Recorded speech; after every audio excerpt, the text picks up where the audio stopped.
Jets versus Giants on Sunday. The Battle of New York may come down to the trenches. We'll discuss today on Locked On Jets. You are Locked On Jets, your daily New York Jets podcast. Part of the Locked On Podcast Network, your team every day.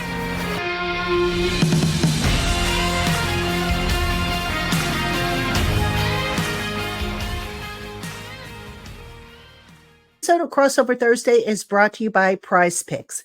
Go to prizepicks.com/LockedOnNFL and use the promo code LockedOnNFL for a first deposit match up to $100. That's prizepicks.com/LockedOnNFL for a first deposit match up to $100. Hello, everybody. Welcome, New York Giant fans. Welcome, New York Jet fans. Well, to a special crossover edition, Locked On Giants, Locked On Jets. My name is Patricia Traina. I'm the host of Locked On Giants. And Jet fans, you know the gentleman to my side right there, Johnny B, host of Locked On Jets. And we are going to do a crossover edition. We're going to get you ready for this weekend's Battle of the Big Apple. We'll be talking about storylines, matchups, and predictions. And Johnny, this is going to be a good one. It's great to be with you. We do this a lot. I'm glad we finally get together for a game. And you know something? This is something that may not interest a lot of people, but I was thinking through my Locked On history, and the first ever crossover podcast in the history of the Locked On Podcast Network was actually right after I started in 2016. I did a crossover right before Jets-Giants preseason game with one of your predecessors, and that was actually the first crossover show we ever had here. So we're kind of getting back to our roots today. Again, you and I might be the only people interested in that, but I was thinking about that before we started recording. That had to be before I came on board. It might have been Art, or it had to be Art. It was Art. That was way back when the network was in its infancy. But that's kind of cool. You know, a lot of history there, as well as a lot of history between the Giants and the Jets. You know, the Battle of New York, the bragging rights, who's the big brother, or, you know, whatever angle you want to take, it's all good. And John, let's start off with the biggest storylines coming into this weekend's game. We'll start off with the Jets, the well-rested Jets, coming off of a bye. Yeah, and the bye came at like a very interesting time on the schedule for the Jets, because if you look at their schedule, the first 6 weeks were really hard. I mean, you look at the teams that they played those first 6 weeks. You started with Buffalo, then you had Dallas, then New England, who isn't that good but beat the Jets, Kansas City, then a game against Denver where, you know, again, not very good, but Philadelphia. So, I mean, 4 of your 6 games were against really tough competition, the toughest schedule in the NFL through the first 6 weeks. And I think it's obvious the reason they did it is because they wanted to load up on marquee matchups when they thought Aaron Rodgers was going to be the Jets quarterback. Obviously, Rodgers got injured. I think everybody knows that by now. Even when he was anticipated to be the quarterback, and I said this through the summer, the Jets' first 6 weeks was about surviving. I said, 3-3 would be a great start. Even 2-4, I think you could live with. And the Jets survived it with Zach Wilson at quarterback. And so now we've entered this kind of second phase of the season where they survived. And now it's time. The schedule has started opening up a bit. And it's interesting because before the season, sometimes you view the schedule, you break things down, and some teams are better than you expect. Some teams aren't quite as good as you expect. And while that's true on some level for the Jets, it really has kind of played out that the first 6 games look like the toughest stretch of the schedule the Jets have. And I mean, no disrespect to any of the teams they're about to play going forward, but the final 11 are not going to be quite as tough. I mean, there are some challenges in there. They still have their 2 games left against Miami. They still have Buffalo along the way. But this is the point where if the Jets are going to break this long playoff drought, they should have an opportunity to start banking some wins here, start going on a little bit of a run here. And, I think the biggest fear for the Jets was, if they got off to a 1-5, 0-6 start, especially after Rodgers went down, because that's the point where, things can just kind of sink. It can all fall apart for you really fast. And even if you get to a point of your schedule that seems relatively easier, the team might be gone by that point. And the Jets have avoided that fate. So I think, when you look at this situation right now for the Jets, there's a real opportunity because of how they played those first 6 weeks of the season. And, to your point there, the Giants, that we don't want to hear it because you talk about a tough start to the schedule. Look at what the Giants had coming off the 9-7-1 record and having 4 of their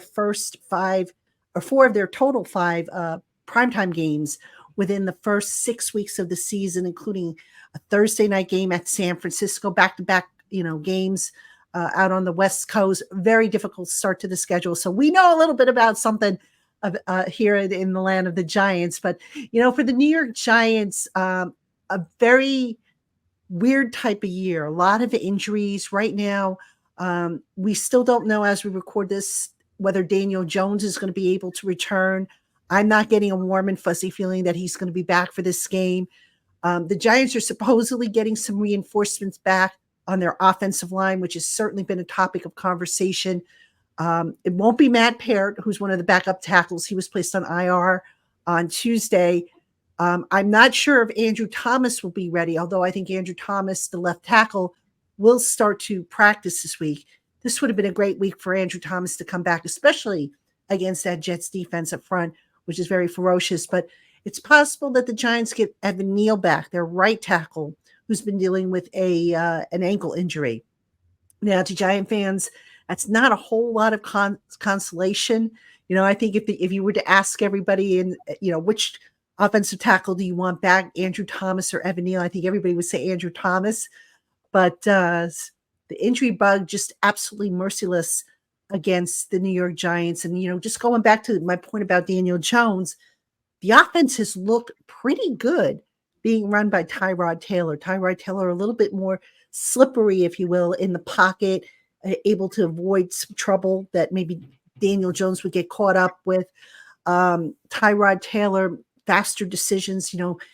That said, he only was able to score, 9 points against Buffalo, 14 points last week against a Commanders team, which they probably should have scored at least 10 more points. This Jets defense is a powerhouse. And for as good as Tyrod Taylor has played under center, it is a powerhouse. And just basically, we'll get into matchups a little later in the show, but I see a great mismatch between the Giants offense and the Jets defense. And then flipping that around, the Jets with Zach Wilson, he's still young. He's been playing fairly well, but the Giants defense is starting to click. They've been playing well the last 2-3 weeks. And the Jets offensive line, which I believe is still had its share of problems, I think the Giants can capitalize there with a little bit of luck. Yeah, you would talk about Tyrod Taylor at quarterback. That's a guy Jets fans know well. He was the quarterback of the Buffalo Bills for a number of years. I was going to say the Jets know well, but I don't think there are a lot of Jets players who are left from the Buffalo days with Tyrod Taylor. But I remember him having some pretty good games against the Jets, way back when. And it's good to see the Giants get back on the winning note last Sunday. I think I was talking about sometimes. You have a decent team and it's just things kind of snowball on you. It just you have bad luck, and you talk about the Giants schedule and the Giants injuries, and it's not necessarily a sign you're a bad team. It's just there are years where things just kind of break against you, and we've been through plenty of those with the Jets. Yeah, definitely. And the Giants, look, we kind of know what they are at this point. They're still rebuilding. Last year was they were able to catch people off guard, catch people by surprise, new coaching staff, some new players, and how were they going to set up the systems. But, this year, the injuries kind of muddled things up a little bit, but a lot of promise, on the Giants with some of the young players they have, both in the defensive secondary, the receivers, that young core of receivers that they're developing. And then, of course, Saquon Barkley is back in the fold, and he was a missing ingredient for the Giants for a few weeks there. He came back against Buffalo, the game a couple weeks ago, and he's really, a guy who stirs the Giants drink, if you will, with Daniel Jones out. So we're going to talk more about matchups on this special crossover edition of Locked On Giants, Locked On Jets. We'll get that to you right after this. This episode is brought to you by DoorDash. Sometimes when you're watching a Jets game, you don't want to have to worry about cooking. You just want your food brought to you. That's where DoorDash comes in. DoorDash gives you access to great restaurants throughout the New York area. One great restaurant is Daily Provisions. They have breakfast all day. So if you want a bacon, egg, and cheese, you can order it. If you want avocado toast, if you want sausage, egg, and cheese, you can get it all day long. You don't just have to get it at breakfast. They also have some delicious sweets. They've got a caramel chocolate chunk cookie. They've got a blueberry lemon muffin. DoorDash helps you get access to this great restaurant and so many others throughout the area. And again, it's a chance to just relax on Sunday. You don't have to worry about cooking. You don't have to worry about going to the grocery store. Amazing food from DoorDash. And you can also go to great chain restaurants like the Cheesecake Factory, get favorites there. It's just a great place to go to get food. And right now, you can get 50% off up to a $10 value when you spend $15 or more on your first order. That's when you download the DoorDash app and enter code LOCKED23. Subject to change, terms apply. Again, that's 50% off up to a $10 value when you spend $15 or more on your first order when you download the DoorDash app and enter code LOCKED23. It's one word with no space, LOCKED number 2, number 3. Subject to change, terms apply.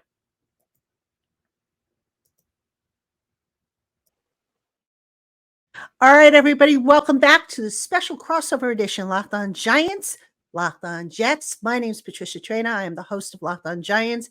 He's John Butchko. He is the host of Locked On Jets, and we're getting you ready for the Battle of the Big Apple. And in this segment, we're going to talk about matchups. John, what matchups are you keeping an eye on this weekend? I think on both sides of the ball, the answer is the same. I think it's the interior of both lines, the interior of the Giants defensive line with Lawrence and our old friend Leonard Williams against this Jets interior line of Laken Tomlinson, Connor McGovern, and maybe Joe Tippmann, maybe Wes Schweitzer. Tippmann was injured the Jets' last game against the Philadelphia Eagles. It's not entirely clear what his status is going to be. And over the next few days, Robert Saleh will offer some sort of prognostication. But one of the things Jets fans have learned the last 3 years is that what Robert Saleh says about injuries doesn't always pan out. There's actually kind of a running joke that a guy's going to miss a game if Robert Saleh says they're confident he's going to play on Wednesday. Saleh is frequently overly optimistic in his press statements about injuries. So Jets, could have some issues on the interior of this offensive line if Tippmann is out. But, it's funny because I don't love this matchup for either offense. I think both defenses present a lot of problems with what they bring from the defensive tackle position. And I think on the other side of the ball, Quinnen Williams, now, if you look statistically, he's not having anywhere near the impact he did a year ago, but I don't think statistics tell the story. I think he may not be playing exactly at the level he did last year when he was a first-team All-Pro, but he's very disruptive. Even though the sack totals aren't quite there yet, he's generating pressures at a high rate. I think the sacks are going to come, and I think that's a matchup that could favor the Jets against this the Giants' interior offensive line. So it could be a matchup of which interior defensive line wrecks the game more, and that could be one of the things that decides who wins this one. Yeah, that should be an interesting one. The Jets have a really, really good defense, a defense that was actually striving to be historically great. So that's certainly one that that battle is going to be a really, really interesting one. The Jet defensive front versus the Giants makeshift offensive line. The makeshift offensive line for the Giants playing a lot better the last couple of weeks, which I think surprised a lot of people. But again, if they get some reinforcements back, hopefully it's Andrew Thomas. I don't think it will be, but if it's Andrew Thomas, maybe they luck out. The big matchup for me, from a Giants perspective, is going to be Saquon Barkley versus that Jets run defense. The Jets run defense, I believe, is giving up 135.2 yards per game, which is 26th in the NFL. So a little bit of problems there with the run defense, it looks like. Saquon Barkley coming off of that high ankle sprain. He's been back now for 2 weeks. Last week, he looked, a lot better than he did against Buffalo, started to get back some of that explosiveness.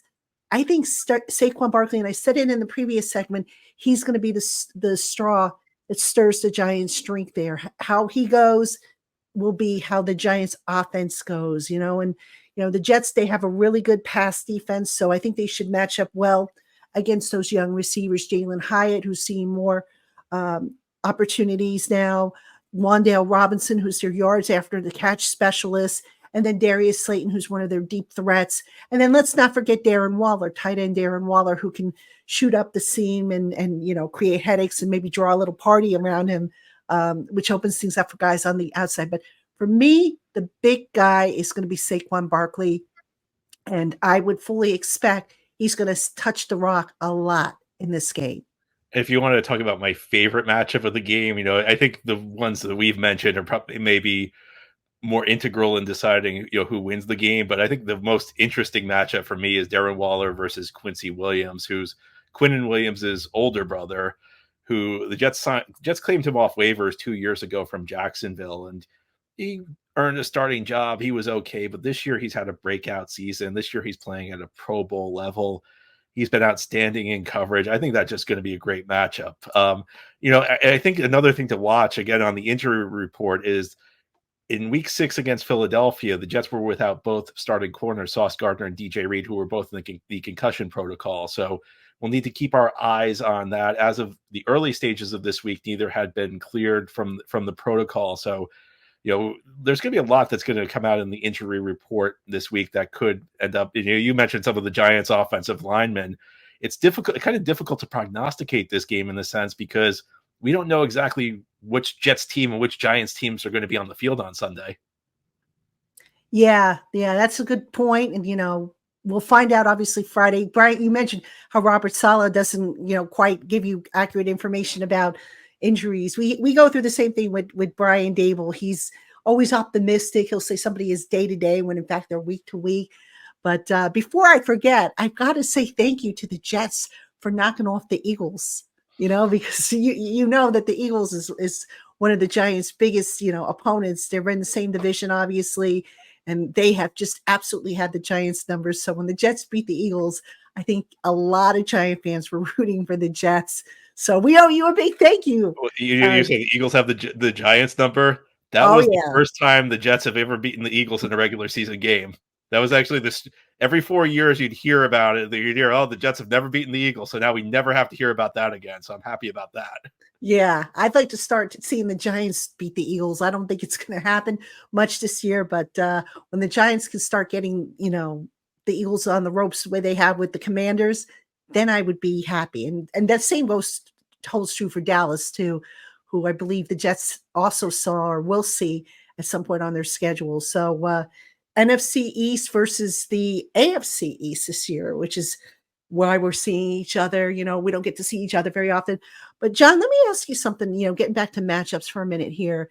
Zach Wilson has always been kind of an enigma for the Jets. A big question mark with, can he read defenses accurately? How does he respond to the pressure? The Giants defense, as I mentioned at the start of the show, has been clicking. Last week, they got 6 sacks against the Washington Commanders. What have you seen from Zach Wilson? And do you think he's better equipped now to handle the pressure that Wink Martindale, the Giants defensive coordinator, is known to bring against a young quarterback or against any quarterback for that matter? I think he's better equipped. That doesn't necessarily guarantee that he's going to have success. I think there's no question Zach Wilson's a better quarterback than he was this time 1 year ago. Now, the bar is very low for that. Zach Wilson really struggled last year. He was benched multiple times. He's better at making his reads. I mean, one thing I'll say, and this is interesting because I think sometimes players come to the NFL and they're completely different from the player they were in college. And I think Zach Wilson is an example of that because in college, if you go back and watch what he did at BYU, he was a playmaker. He was a guy who was constantly breaking the pocket. He was making great throws on the run. He's evading pressure. In the NFL, when Zach Wilson's had his success, it's been when he's been able to get the ball out quickly, when he's been able to distribute the ball to his playmakers, making quick reads. Now, he's inconsistent at doing that. There are times where he does it well. There are times where he doesn't do it well. But as far as, can he handle a pressure package, a blitz? He can do it better than he used to be able to. And, if you actually look at the splits, when he gets the ball out in under 2.5 seconds, his passer rating this year is over 100. When he holds the ball for longer than 2.5 seconds, his passer rating is below 50. So this is a sign that he's a guy the Jets need to build in quick hitting plays for. And if they do that, they can kind of help neutralize some of the pressure packages. So I think he's capable of doing it. I've seen him. There are moments where I've seen him do it. There are moments where I've seen him struggle, but I do think he's better equipped than he was in the past to handle pressure defenses. Okay, well, that's certainly going to be a key for the Giants to rattle Zach Wilson because, Obviously, everybody thought it was going to be Aaron Rodgers, who, by the way, I believe is going to be at the game on Sunday.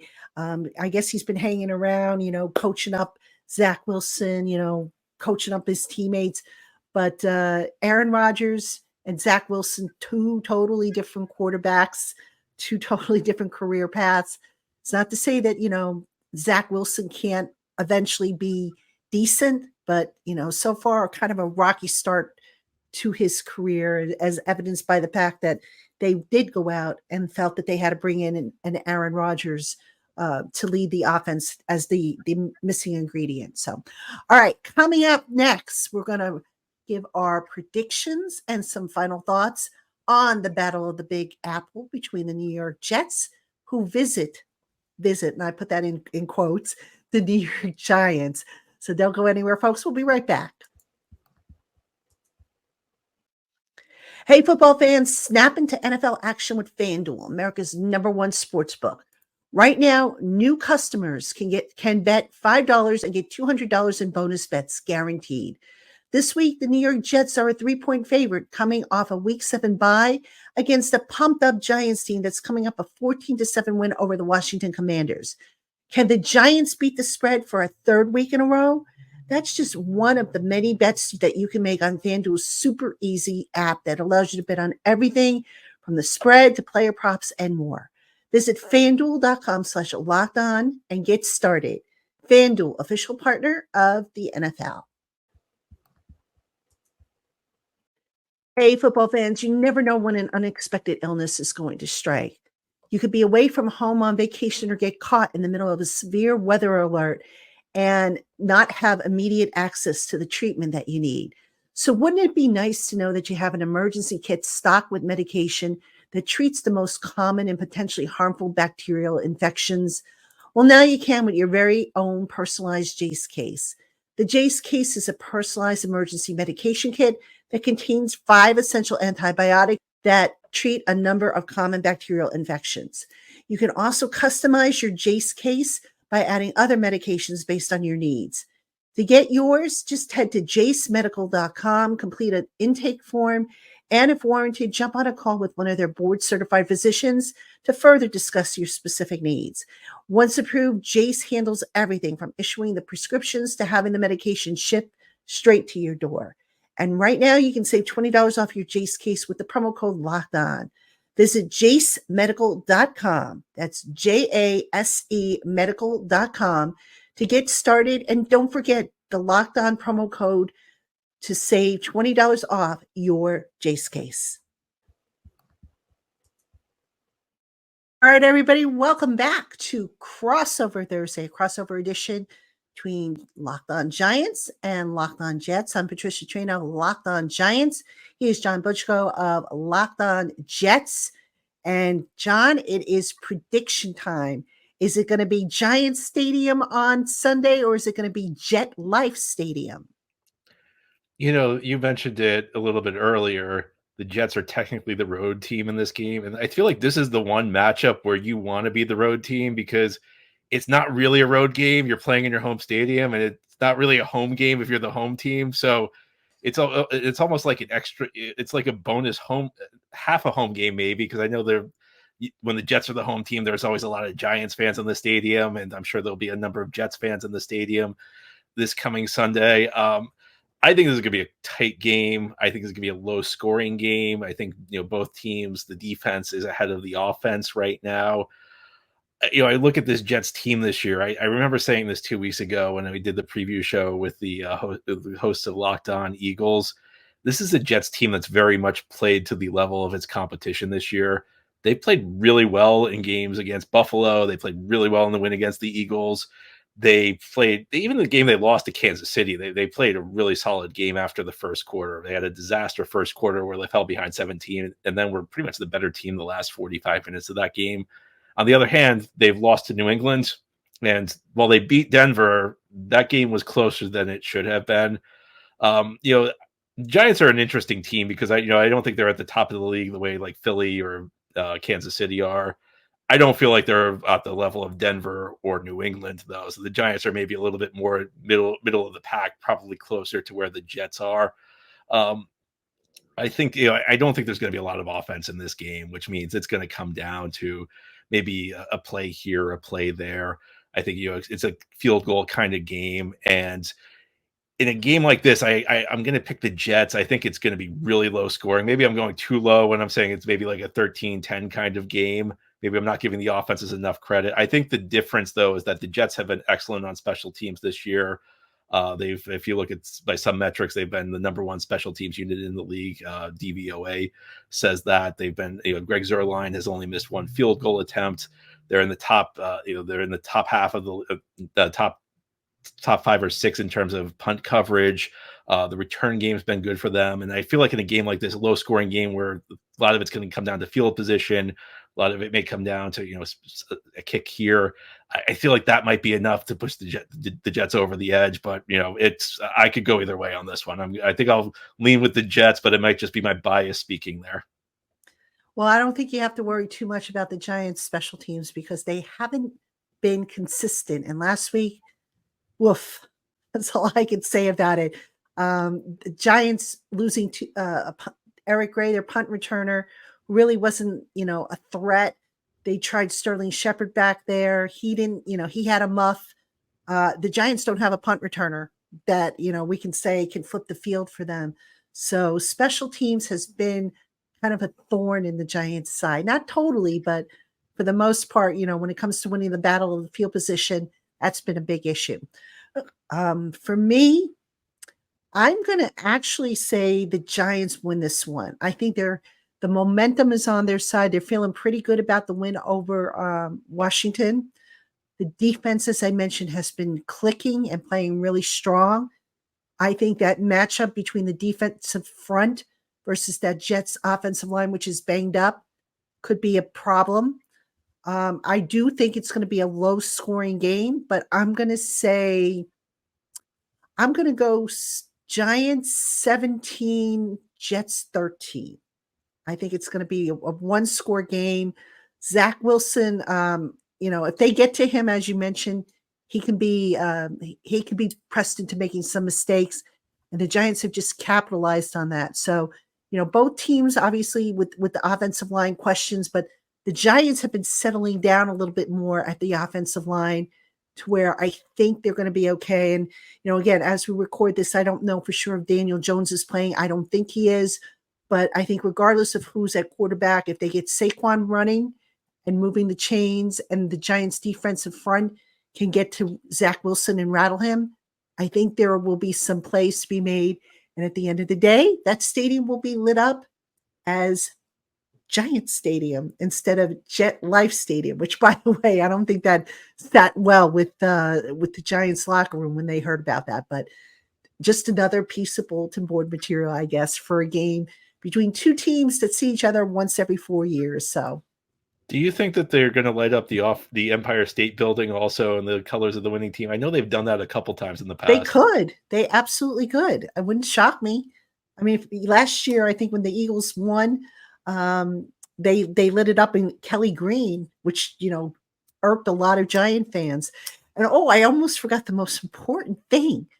No Taylor Swift won't be at this game, but Eli Manning will be at this game. So we'll see if Eli has a little bit of that Taylor Swift magic, like what she has had for the Kansas City Chiefs, who I believe are 4-0 with her in attendance. So we'll see if Eli can, work a little bit magic for the New York Giants. Well, I imagine that the cameras at the TV cameras will show Eli less than they showed Taylor Swift when the Jets played the Chiefs. Probably, but who knows? Maybe he'll sit in the same suite as she did, and I don't know. Maybe she left a little magic there. Who knows? But anyway, it'll be a great game. It's Sunday, 1:00, MetLife Stadium. New York Jets versus New York Giants for Battle of the Big Apple.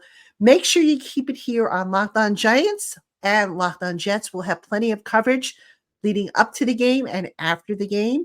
So we want to thank you for tuning in, Giant and Jet fans, and hope you have a great time if you're going to be watching the game, which I'm sure you are. Enjoy the game. I'm Patricia Traina, Locked On Giants. He's John Butchko, Locked On Jets, and we will talk to you again on our respective shows tomorrow.